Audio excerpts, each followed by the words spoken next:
بسم اللہ الرحمن الرحیم۔ السلام علیکم ورحمۃ اللہ وبرکاتہ۔ سعد بن معاذ رضی اللہ عنہ قبیلہ اشہل کے سردار اور معزز صحابی تھے۔ اگرچہ عقبہ اولیٰ میں یثرب میں اسلام آ چکا تھا، لیکن مصعب بن عمیر رضی اللہ عنہ کی وجہ سے بہت سے لوگ مسلمان ہوئے۔ شروع میں سعد بن معاذ رضی اللہ عنہ ابھی حالت کفر میں تھے کہ ان کو مصعب بن عمیر رضی اللہ عنہ کی کامیابی پر سخت حیرت اور اپنی قوم کی بے وقوفی پر انتہا درجے کا حزن و ملال تھا۔ اسد بن زرار رضی اللہ عنہ نے مصعب بن عمیر رضی اللہ عنہ سے کہا تھا کہ سعد بن معاذ رضی اللہ عنہ مسلمان ہو جائیں گے تو کوئی کافر نہ رہ سکے گا، اس لیے آپ کو ان کے مسلمان کرنے کی فکر کرنی چاہیے۔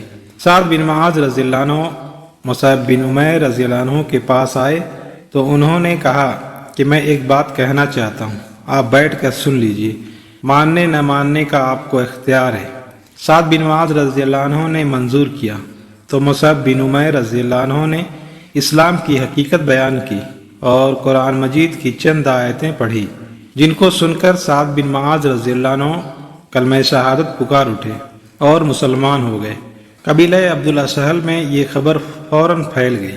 سعد بن معاذ رضی اللہ عنہ نے سب کو کہا، جب تک مسلمان نہ ہوگے میں تم سے بات چیت نہ کروں گا۔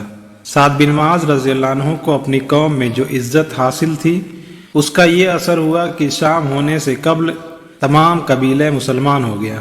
مسلمان ہو کر سعد بن معاذ رضی اللہ عنہ نے مصعب بن عمیر رضی اللہ عنہ کو اسد بن زرارہ رضی اللہ عنہ کے مکان سے اپنے یہاں منتقل کر لیا۔ غزوہ خندق میں حبان بن عبد مناف نے، جو ارکہ کا بیٹا تھا، ہاتھ پر ایک تیر مارا جس سے حفت اندام کٹ گئی۔ زخمی ہونے کے بعد مسجد نبی صلی اللہ علیہ وسلم کے خیمہ میں رہتے تھے اور حضور صلی اللہ علیہ وسلم روزانہ ان کی عیادت کو تشریف لاتے تھے۔ چونکہ زندگی سے مایوس ہو چکے تھے، خدا سے دعا کی کہ قریش کی لڑائیاں باقی ہوں تو مجھے زندہ رکھ، ان سے مجھے لڑنے کی بڑی تمنا ہے، کیونکہ انہوں نے تیرے رسول صلی اللہ علیہ وسلم کو اذیت دی، تکذیب کی اور مکہ سے نکال دیا، اور اگر لڑائی بند ہونے کا وقت آ گیا ہے تو اس زخم سے مجھے شہادت دے دے، اور بنی قریظہ کے معاملے میں میری آنکھیں ٹھنڈی کر۔ اس دعا کا دوسرا ٹکڑا مقبول ہوا۔ حضرت صلی اللہ علیہ وسلم نے خود زخم کو داغا جس سے خون رک گیا، لیکن اس کے عوض ہاتھ پھول گیا تھا۔ ایک دن زخم پھٹا، اسی سے وفات ہوئی۔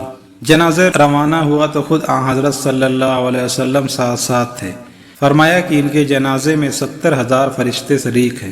لاش بالکل ہلکی ہو گئی تھی۔ منافقین نے مضحکہ کیا تو حضرت صلی اللہ علیہ وسلم نے فرمایا کہ ان کا جنازہ فرشتے اٹھائے ہوئے تھے۔ اخلاقی حیثیت سے سعد رضی اللہ عنہ بڑے درجے کے انسان تھے۔ عائشہ صدیقہ رضی اللہ عنہ فرماتی ہیں، رسول اللہ صلی اللہ علیہ وسلم کے بعد سب سے بڑھ کر عبدالاشہل کے 3 آدمی تھے، سعد بن معاذ، اسید بن حضیر اور عبادہ بن بشر رضی اللہ عنہ۔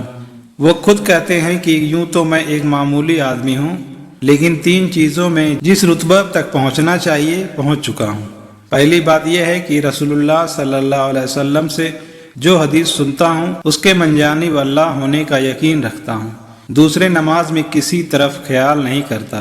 تیسرے، جب جنازے کے ساتھ رہتا ہوں تو منکر نکیر کے سوال کی فکر دامنگیر رہتی ہے۔ سعید بن مسیب رضی اللہ عنہ کہتے ہیں کہ یہ خصلتیں پیغمبروں میں ہوتی ہیں۔ حضرت صلی اللہ علیہ وسلم کو ان کے اعمال پر جو اعتماد تھا وہ اس حدیث سے معلوم ہو سکتا ہے جس میں مردے کو قبر کے دبانے کا ذکر آیا ہے۔ اس کا ایک فکر یہ بھی ہے کہ اگر قبر کی تنگی سے کوئی نجات پا سکتا تو سعد بن معاذ نجات پاتے۔ ایک مرتبہ کسی نے حضرت صلی اللہ علیہ وسلم کے پاس حریر کا جبہ بھیجا تھا۔ صحابہ کرام رضوان اللہ علیہم اجمعین اس کو چھوتے اور اس کی نرمی پر تعجب کرتے تھے۔ حضرت صلی اللہ علیہ وسلم نے فرمایا کہ تم کو اس کی نرمی پر تعجب ہے، حالانکہ جنت میں سعد بن معاذ کے رومال اس سے بھی زیادہ نرم ہے۔ سیدنا ابو سعید خدری رضی اللہ عنہ نے بیان کیا کہ قوم یہود بنی قریظہ نے سعد بن معاذ رضی اللہ عنہ کو ثالث مان کر ہتھیار ڈال دیے تو انہیں بلانے کے لیے آدمی بھیجا گیا اور وہ گدھے پر سوار ہو کر آئے۔ جب اس جگہ کے قریب پہنچے جسے نبی کریم صلی اللہ علیہ وسلم نے ایام جنگ میں نماز پڑھنے کے لیے منتخب کیا ہوا تھا تو حضرت صلی اللہ علیہ وسلم نے صحابہ کرام سے فرمایا کہ اپنے سب سے بہتر شخص کے لیے، یا آپ صلی اللہ علیہ وسلم نے یہ فرمایا کہ اپنے سردار کو لینے کے لیے کھڑے ہو جاؤ۔ پھر آپ صلی اللہ علیہ وسلم نے فرمایا، اے سعد، انہوں نے تم کو ثالث مان کر ہتھیار ڈال دیے ہیں۔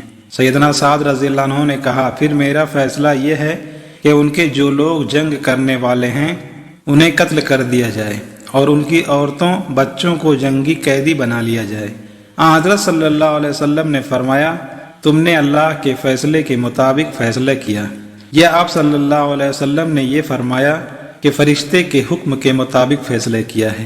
جب بنو قریظہ کا کام تمام ہو چکا تو بندہ صالح سیدنا سعد بن معاذ رضی اللہ عنہ کی اس دعا کی قبولیت کے ظہور کا وقت آ گیا، جس کا ذکر غزوہ احزاب کے دوران آ چکا ہے۔ چنانچہ ان کا زخم پھوٹ گیا۔ اس وقت وہ مسجد نبوی میں تھے۔ نبی صلی اللہ علیہ وسلم نے ان کے لیے وہیں خیمہ لگوا دیا تھا تاکہ قریب ہی ان کی عیادت کر لیا کرے۔ سیدہ عائشہ رضی اللہ عنہ کا بیان ہے کہ ان کے سینے کا زخم پھوٹ کر بہا۔ مسجد میں بنو غفار کے بھی چند خیمے تھے۔ یہ دیکھ کر چونکہ ان کی جانب خون بہ کر آ رہا ہے، انہوں نے کہا، خیمہ والوں، یہ کیا ہے جو تمہاری طرف آ رہا ہے؟ دیکھا تو سیدنا سعد رضی اللہ عنہ کے زخم سے خون کی دھار رواں تھی۔ پھر اسی سے ان کی موت واقع ہو گئی۔ سیدنا جابر رضی اللہ عنہ نے بیان کیا کہ میں نے رسول اللہ صلی اللہ علیہ وسلم سے سنا، آپ صلی اللہ علیہ وسلم نے فرمایا کہ سعد بن معاذ رضی اللہ عنہ کی موت پر عرش ہل گیا۔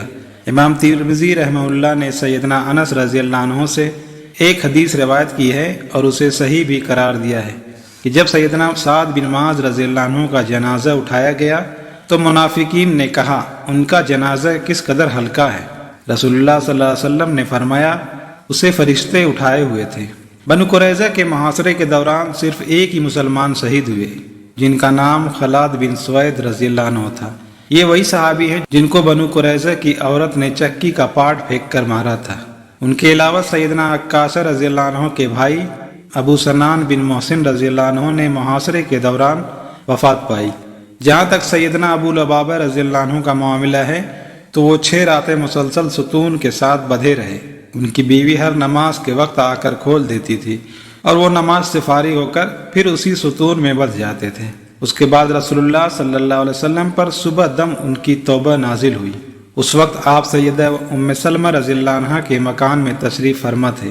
سیدنا ابو لبابہ رضی اللہ عنہ کا بیان ہے کہ سیدہ ام سلمہ رضی اللہ عنہ نے اپنے گھر کے دروازے پر کھڑے ہو کر مجھ سے کہا، اے ابو لبابہ رضی اللہ عنہ، خوش ہو جاؤ کہ اللہ نے تمہاری توبہ قبول کر لی ہے۔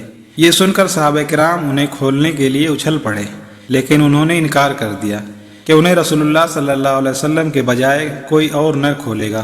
چنانچہ جب نبی کریم صلی اللہ علیہ وسلم نماز فجر کے لیے نکلے اور وہاں سے گزرے تو انہیں کھول دیا۔ یہ غزوہ ذی القعدہ میں پیش آیا۔ 25 روز تک محاصرہ قائم رہا۔